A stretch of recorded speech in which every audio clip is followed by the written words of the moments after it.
Hello and welcome. In this video, I'm going to be showing you 8 or 9 extremely unique but uncommon art styles that you can use in Midjourney. Take a look at what we're going to be using as the baseline, which is a cool dog. Now, these are some cool puppies, but what can we add to the prompt to completely change these pictures? Here's the first one, and I had never heard of this before. Naive art style.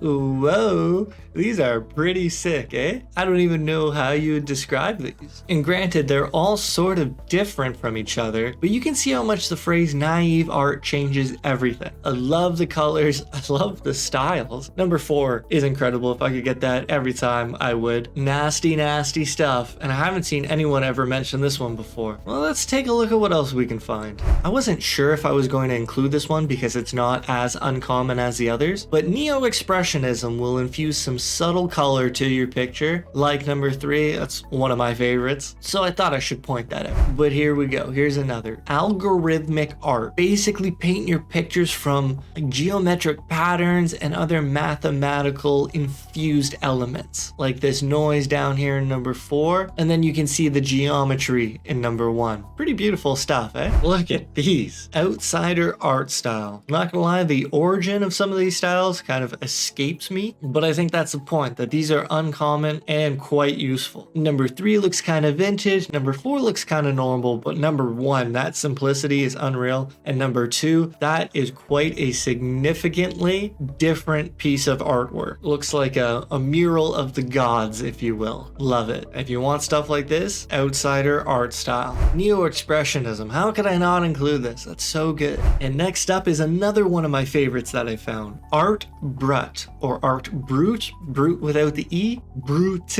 I don't know how to pronounce it. I don't know where it came from. Art Brut will give you these crazy looking pictures where there's not too much color use. I don't know if blue and orange is significant to the art style or if it's just going to choose a couple colors for you, but holy cow. Number 1, this little background wall, and all of it is just so good. Now it definitely looks hand drawn in number 2, like an old cartoon. And then the separation between the dog and what he's wearing, these are just absolutely crazy. Please use Art Brut and show me what you got. And next up, look how cool these are. This is Art Toy style. Basically gonna turn your prompt into a toy, granted by the name, but look at the background. It makes it like a product photo, simply placed on a simple background, but look how good it does the job. Which one's your favorite? Number 1 is pretty sick, but I like the wiener dog in number 3 and that sweater he's wearing and how it goes over his head but his ears are sticking out. That's just hilarious. Big fan of Art Toy style.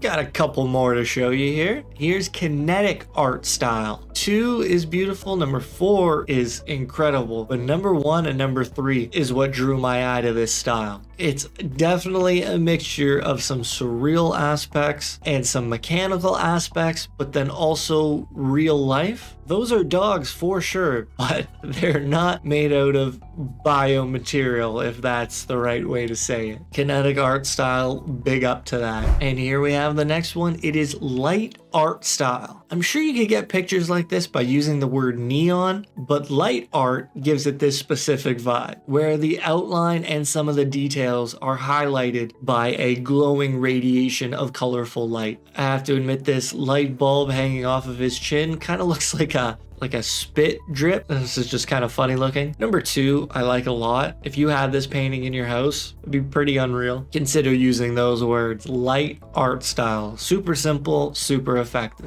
And the last one I'm going to show off here, I'm going to call it uncommon because I really don't see it that much, but it's also simple. It's mural art style. Look at number 1. Beautifully painted over the bricks. These are just so fun to look at, so fun to picture in the real world. Now you can replace a cool dog with anything and then include mural art style and you're gonna get some amazing compositions. I really like them in the aspect ratio of 16:9. It's the ultra wide version of each picture and it's really fun to play around with. Well, there's a handful of unique but uncommon art styles for you to use in Midjourney. I hope you're doing well, take care, and I'll see you next time.